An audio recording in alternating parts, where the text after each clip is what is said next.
Jeff. Oh, hey, how's it going? Good. You're first. I'm Normally we've got first. like 5 people by now, but I know. It's all good. I was like just checking my Zoom settings. I was like, did I make some change so nobody can get in or something? Or Yeah. Well, how you okay. guys doing? I know just from Bryn, a lot been going on at the house last couple of weeks, so hopefully you guys are doing all right. Yeah, it's been kind of crazy, but we're Some we're highs hanging and in there. lows. Yeah, highs and lows, ups and downs. Welcome, Yeah. Sophie. Hi. Yep. So it's life, ups and downs. Yeah. All right. I know she's been pretty busy with your book. She's been awesome. She's been a uh man, crazy Yesterday. Yeah. so fantastically detail oriented, and I don't know. I mean, she's doing some late nights too. She's been I just see emails come through her like, I Hopefully, think you get up pretty early too. I didn't think you did the late night thing as well. So hopefully it's all good for you. She's like, oh, I feel bad. I'm like putting in so much time on this, but like this stuff needs to be done. But this is probably more than he expected. yeah, it's all right. We're okay. And it's been nice for me. Like, if we did only the book, yeah, it would have been less. But for her to just take the workbook thing off my plate has been really nice for the Yeah. most part. So that's been helpful. Yeah. And Sophie, do you have any time commitment today? Like, are you only with us for the next 10 minutes or anything? Is there anything you want to get in quick before? Yes, I tried my best to come today. I keep missing the time, but I've been wanting to come for weeks. Uh-huh. Yeah, I usually have like a group meeting around this time, so that's why, yeah, I couldn't make it. But I do need to hop off in 10 minutes. I was just kind of wanting to check in because I still want to put the book as a priority, and I don't have much time left. I put like a mental, like my personal goal to finish this by before 30, which is December 6th. And I'm just kind of like freaking out a little bit because it's not where I want it to be. But yeah. All right. Well, where are you at and what can we help you with? Okay. Well, this is something I should have done months ago, but I have finally gone through your guide. Uh-huh. And I'm a couple pages in. I at least printed out like the template of how to organize it that you've provided. Mm-hmm. Thank you so much for it. It I did fill in a couple of the chapters. Originally, I wanted it to be kind of like a poem, like a collection of writings that detail how it feels to go through 20s as just Mm-hmm. like a woman, like just life, just just the kind of like um I don't know if you remember from what I shared like months ago, but it just talks about just I guess life, more of like the human aspect. Just kind of like the grieving of losing certain relationships, but sometimes it's better for you. Um, Learning how to make new friends and learning how to let out with the old and with the new. Mm-hmm. Even things like being in different paces of life with friends and um the journey of self-discovery also. Mm-hmm. But now it's kind of pivoting into like, do I add little bits of things that I learned from published papers in science about this or not? It's kind of becoming like a bit of a bigger headache more in my mind now, and it doesn't feel as simple. So I just kind of hopped on, I guess, for clarity. Because I think with the time crunching, it's my mind's kind of going into unproductive areas and I don't know how to recenter. Sure. Well, when you think about adding in, if I understand correctly, so you've got like the poetry side of things, but then you're saying there's science to back up some of the stuff that you say with the poetry, and you're thinking about including footnotes or little notes about that. Is that Yes. okay? Um, I like that idea. It appeals to me. That sounds kind of interesting. Uh, the The thought that comes to mind for me is, why not just try it and see how it feels? Like sometimes sometimes you come to a fork in the road and you're not sure which one to take.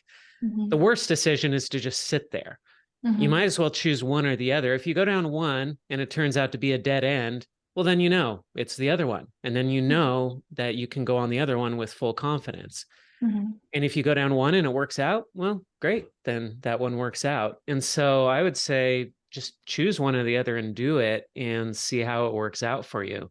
If you're feeling like, oh, this would be interesting, just do it and go as far as you can until you either find out that it works or you find out that, yeah, this isn't really working out the way I thought.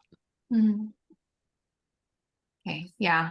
I will just need to try it to know.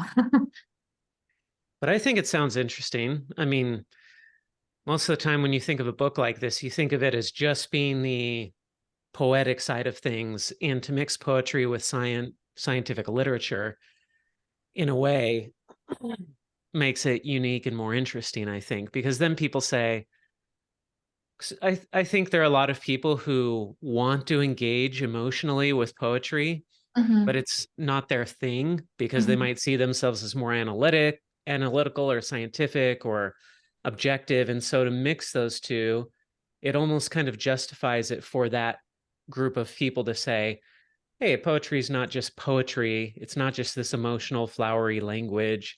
It's not just touchy-feely stuff. Like there's a scientific basis for this. I think, yeah, this journey was very unique in that I am emotional, but I process everything logically. So well, we're all emotional and we're all logical, right? It's just some of us tend to identify consciously more with one or the other. Yeah. Okay. Yeah, I think especially when you mentioned like a hero book, I haven't quite found one the way that I'm imagining mine. I think it may be more of like a collection of 2 to 3 books combined. So yeah. Well, yeah, I mean, your hero book might be 10 different books, and it's a little piece you take from each of those books. So you say, I like this about this book. I like this other thing about this book. And so it's not, the hero book idea is not finding one book that you can necessarily use as your template. It might be finding parts of many different books. Thank you. I think even the way how you simply break it down in such a short time is mentally kind of unclogging a lot of things that I'm just kind of, it's all in my head and I don't have anyone around me that has written a book or is interested in writing a book. So it's been just all in the head. So I thank you. I think I'm kind of able to visualize now, like how I want to write it. It's interesting being in this position, book coaching, because the same things come up over and over and over and over again with authors and aspiring authors. And the main thing that keeps coming up with people is they get stuck because they feel like their book needs to be a certain way. Yeah. But their head says it has to be this way, but their heart says something else.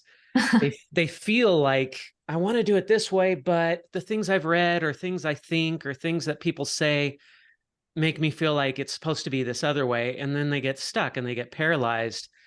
And the key is always just to let go of whatever preconceptions you have or whatever somebody else has said and just do whatever you want to do. And then you can change it later. You can fix it later. You don't have to get it right the first time. The first draft, there's a reason why we call it the vomit draft.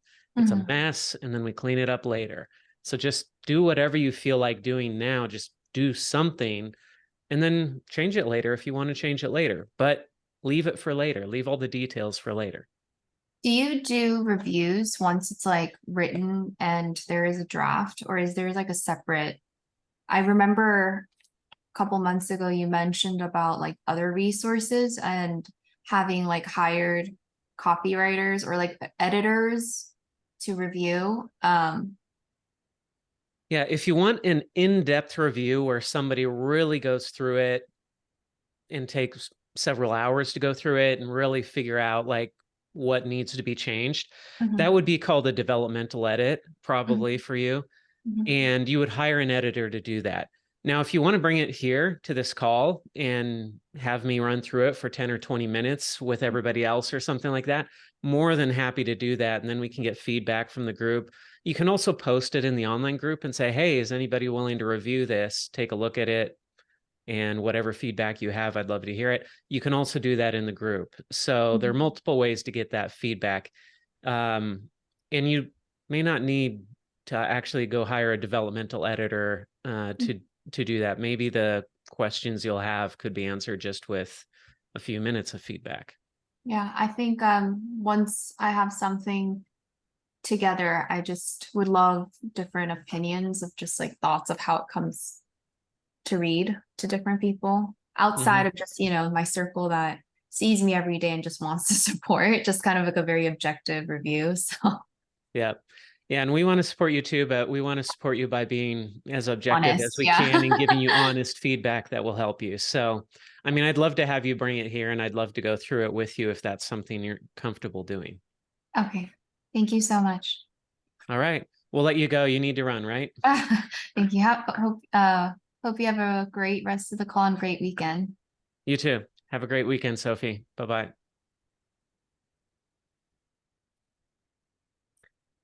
All right.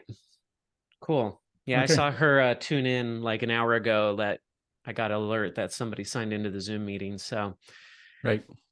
it's always hard with the time stuff. We're actually switching to a new system. I'm going to move everybody from Facebook into a system called Mighty Networks. Oh yeah, And I've used it. You've used that. Yeah. So that way we can set up these events and it will send out like an email an hour before and 5 minutes before and just do it all automatically. And hopefully that will help people. Yeah. At least I've been on the receiving end. I've never been the administrator of Mighty Networks, but it's kind of a I've nightmare been in to other set up. communities. I'll bet But hopefully it's a good experience for everybody on the other side of it. Yeah. Cool. All right. Good deal. Let's dig into your stuff. Yeah. So a few different questions. Number one is, I had a concern about this as we were doing the cover design, but I liked it enough that I just moved forward anyway. But my concern is because of the cover has like that grid on it.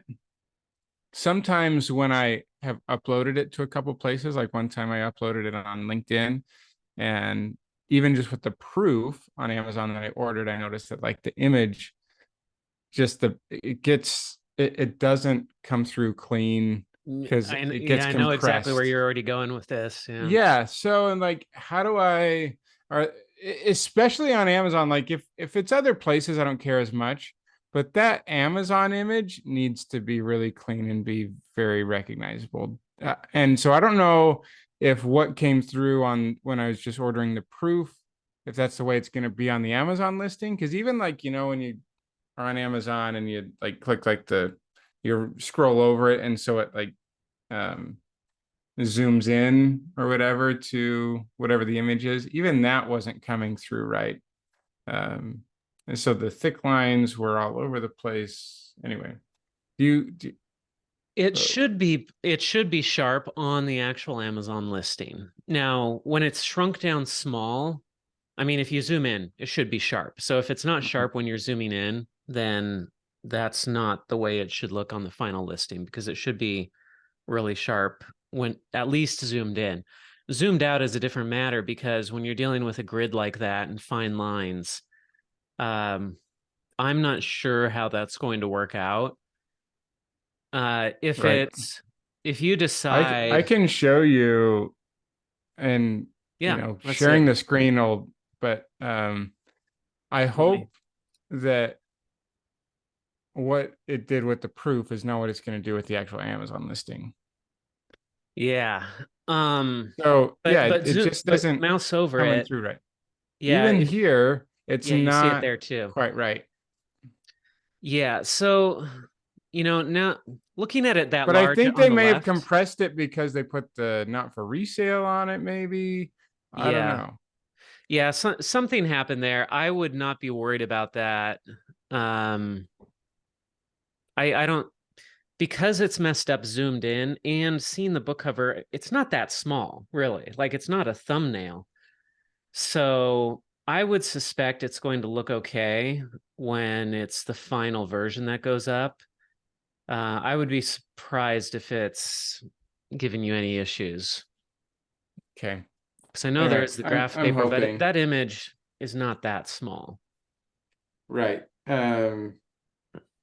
Yeah, I figure that the image that is on the Amazon listing is high quality, that, you know, they need to display those well so Yeah. that people can zoom in and whatever. I Yeah. think that I'm hoping that just because they did the not for resale little strip on that image too, that they just compressed it or something. Yeah, I'm sure they compressed it way down for that. So no, I wouldn't worry too much about that. And if it does happen when it goes up, there are ways to deal with it, Yeah. but I don't think it's going to be an issue.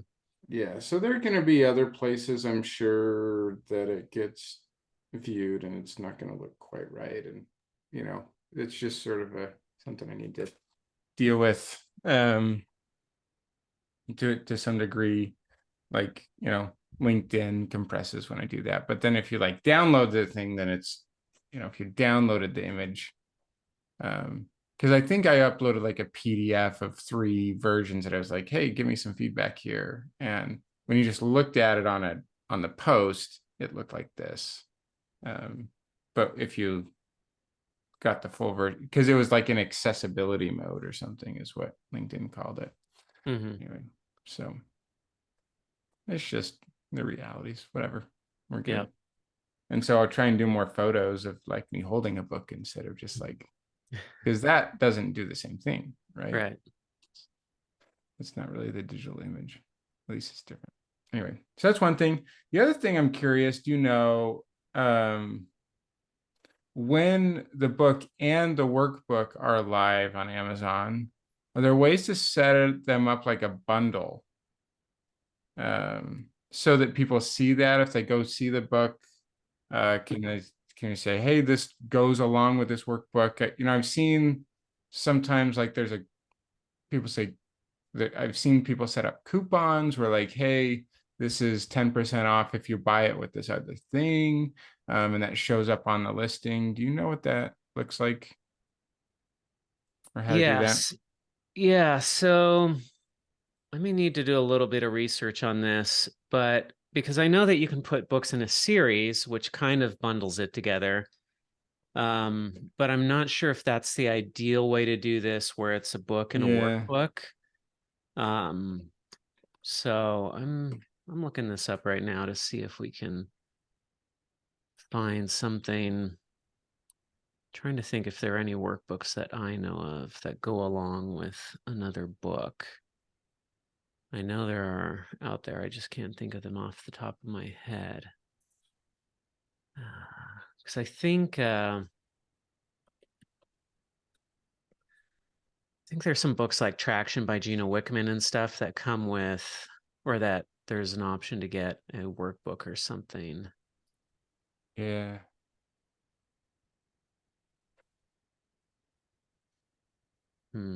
Let's see.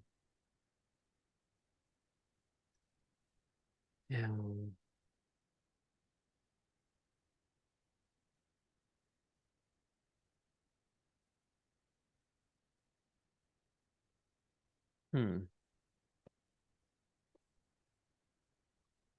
Searching for workbook bundle, but it pulls up a lot of like kids books and stuff, or school books, math skills, stuff like that. Yeah. And a lot of the workbooks are workbooks that someone else did, not the author, because they're like piggybacking on top of a bestseller. And so Yeah. they're like, hey, here's a thing. I'm going to go make a workbook and follow my own thing. And I'm seeing others come up where there's a book and a workbook, but they're sold together and it's not an Amazon product, so it's not going through KDP. And that's not what you want either. I mean, we want to do this all through KDP. Right. The only thing I can think of, I've never seen it with books, but I've seen it with products on Amazon where a brand will, like, if you get a pickleball paddle and then you buy some balls with it, then it gives you like a discount or something. So it sort of bundles it, and it shows that that bundle or that thing is available if you do them both together. Yeah, and of course there's like the frequently bought together area on Amazon, but that's just that's different. triggered by their algorithm. That's different. You want to control and this. a little bit by ads. Yeah, yeah. So,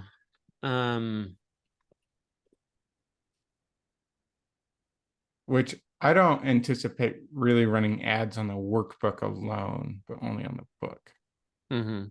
Yeah. And I think that makes sense. Yeah. And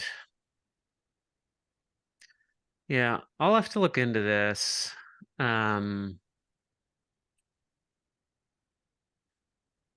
Yeah, I mean, basically what we're asking is how do you publish 2 books through Amazon KDP, but then sell them as a bundle or separately? But yeah, or at least to make it clear when someone's looking at the book that, hey, there's also this companion workbook, and make that really clear for them at that point. Yeah, and ideally, I mean, ideally you would want it to go both ways, that if they happen to stumble onto the workbook, yes, they know, hey, this book comes with its workbook.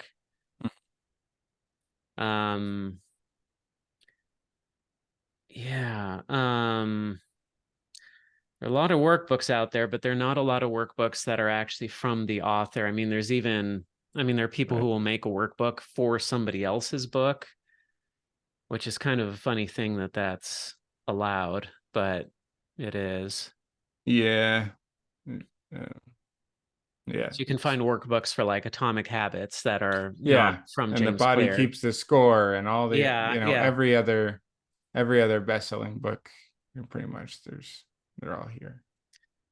Yeah, it's kind of crazy. When I came out with 60 Days to LinkedIn Mastery, somebody came out with, there's like a summary of 60 Days to LinkedIn Mastery on Amazon. And I was like, wait a second, like, there's no way this is legal. Like, this guy is totally ripping off my book.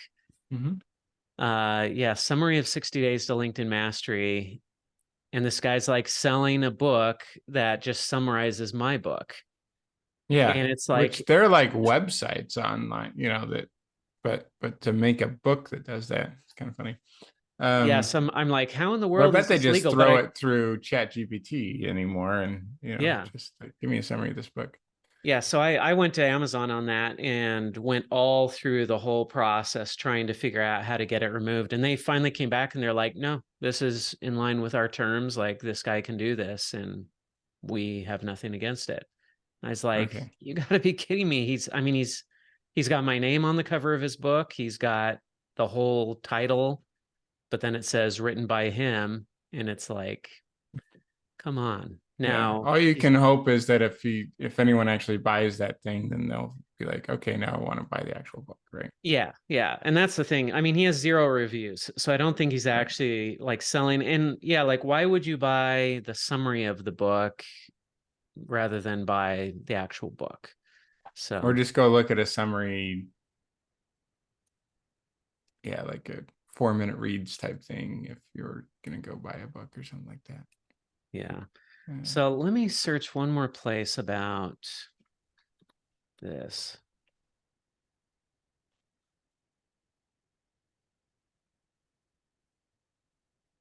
Let's see.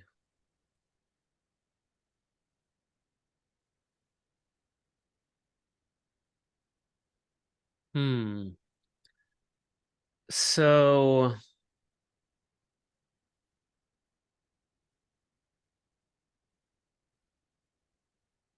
okay, so the KDP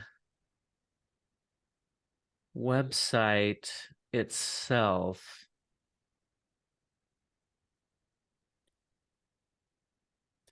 so some people are saying that you have to essentially bundle them together as a single book and sell them as a single book. But of course, that's not what you want to do either.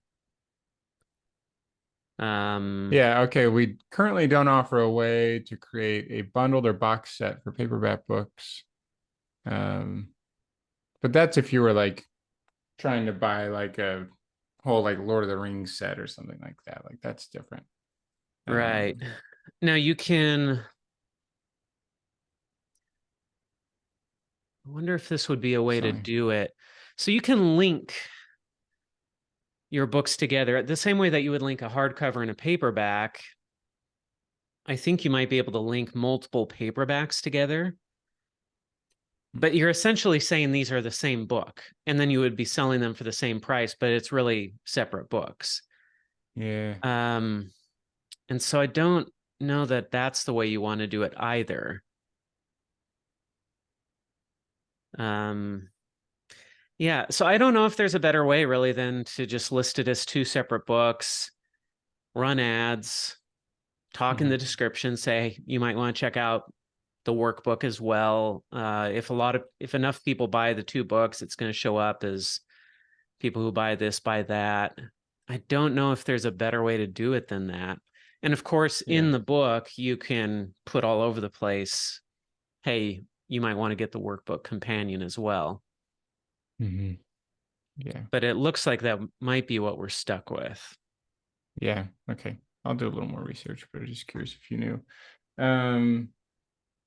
Okay. And then I started, you pointed me to the Brian Cohen, like Amazon Ads Challenge thing. So I started into that a little bit. But even just like the first day, like, hey, set up your ads account. When I went in there, it was connected to, I had run ads now been like 8 years ago. I was selling products on Amazon. So all that history of running ads on products is there.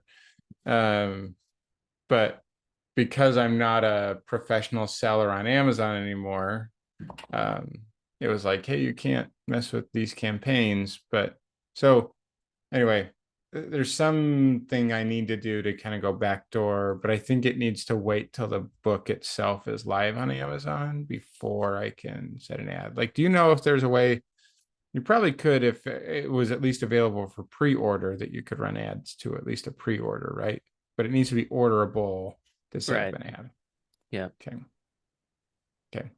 So I'll do. I'm not 100% sure you can run it for a pre-order, but I think you can. Okay. Either way, I'll just wait to the other side and try and take some of the lessons and apply where I can, but I can't really do a bunch of that right now until it's live, which is fine.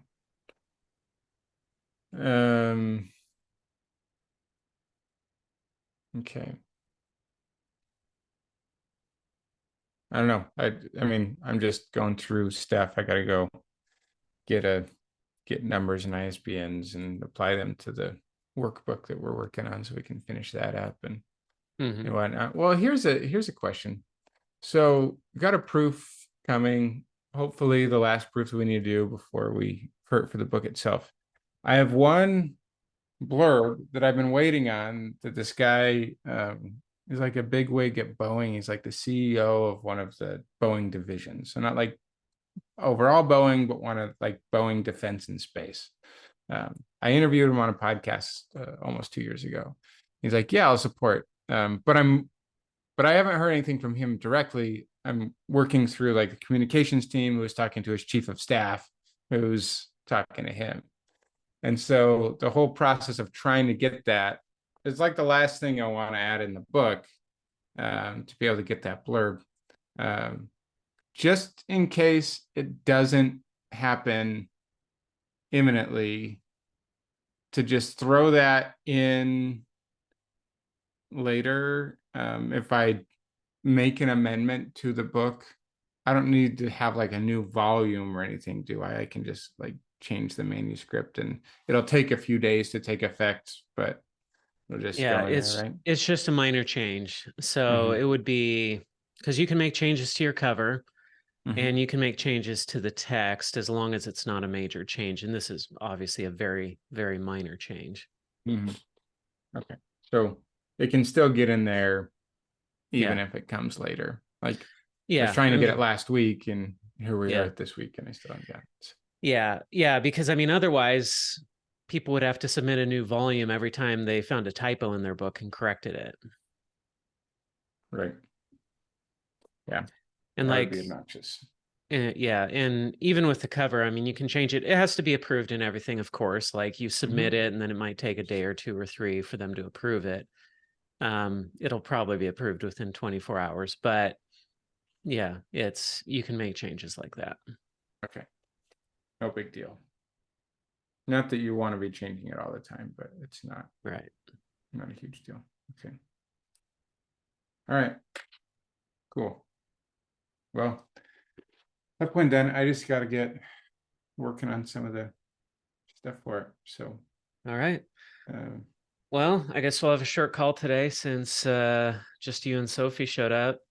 Maybe it's the Friday the 13th, or maybe it's because yeah, it's it's something like that in the October. Day of Vengeance in the Middle East. Like, who knows what's Oh my going on? gosh, But all sorts of crazy stuff yeah. going over there. It breaks my heart. My wife and I actually met in Jerusalem. Oh, really? We went to the BYU Jerusalem Center. Cool. Did the study abroad there, and anyway, I hear it's still open and running. yeah, they're still there. I don't think they're going out of the center very much right now, probably. But Yeah. anyway. I traveled there. I think it was 2017. I went there for a speaking engagement, and I went to the Jerusalem Center on Sunday, or well, the Saturday. Right. But I had gotten there on Friday. Like I arrived on the Friday, but the Friday I arrived, and here I am. I'm going to Israel for the first time. I'm super excited. I'm like, I'm going to go through Jerusalem. I'm going to walk the streets. And the Friday that I flew in was the Friday after Trump had moved the embassy, or announced moving the embassy to Jerusalem. Right. Yes. And they had declared a day of rage. And so the embassy was telling all Americans and foreigners, like, stay in your apartment, don't go out, definitely don't go into Jerusalem. I'm like, I'm sitting in my Airbnb looking out the window at the Dome of the Rock, and I'm Right. like, do I go? Do I not go? And I felt like I should play it safe and not go. So I just stayed in my Airbnb. I didn't go outside at all, other than to go to the Jerusalem Center and back. And now I'm like, I should have just gone. Like nothing happened, but you never know over there. You never know. Yeah. I mean, so I've been to Jerusalem, the but people I in haven't really been. the people like in the old city and stuff, like, yeah, there's stuff that goes down, but for the most part, like all the shopkeepers and stuff, if crazy stuff happens, then like their money is tourism, right? And so if they screw things, like, so they're all like trying to help each other, like, don't do anything stupid to these freaking tourists, because this is our livelihood. And so yeah, anyway, I did get to go to Tel Aviv though, because I was in Jerusalem, I think, for 2 or 3 days, and then I went to Tel Aviv and everybody said it was safe there. So I went around and did all the stuff in Tel Aviv, and I went to Yad Vashem and everything. And oh, that's awesome. it was amazing. So it was great, but I really want to go back and go all around Jerusalem and stuff. It's worth doing. It's worth doing for sure. Cool. And you can do like the whole tour thing, but I mean, even so, you just got to have like time to just go wander around. And if you got there on a Friday, get there so you're there for a full Friday, so you can do the whole like Western Wall, bringing in the Shabbat and stuff. It's like one of the coolest things. So yeah, Tel Aviv was pretty cool too. I walked around Jaffa for a day, just wandering around, looking in shops, buying food, going through the fruit market. Like, I mean, that was like one of the highlights of my life. Like, it was just so fun, just walking around and just looking at buildings and being like, man, like, is there any part of this that was here 2,000 years ago? Like, it's pretty amazing. Yeah. And like, Jaffa's like the oldest functioning port in the world, like like continuously functioning. And just to think about that, like, man, it's just amazing. Yeah. The funny thing is, like, going over there and seeing a lot of the ancient stuff, it's like we have this concept of history over in the US, like, hey, this is like 100, 200, maybe 300 years old, and it's like thousands and thousands, some of that stuff. And anyway, Yeah, I used to It's love it's like, visiting. oh, there's a different idea of history around here. I grew up in Los Angeles, so when I went to the East Coast, it was like, oh man, this stuff is so Mhm. old. Right. And then yeah, I when I moved to China and then I go to Israel and I'm like, actually the East Coast is like it's like a baby. Like it's so Right. new. Yeah, totally. Yeah. All All right. right. Cool, Well, I'll Josh. let you Thanks. go. All right. See you later. Talk soon. Thanks, Jeff. Bye.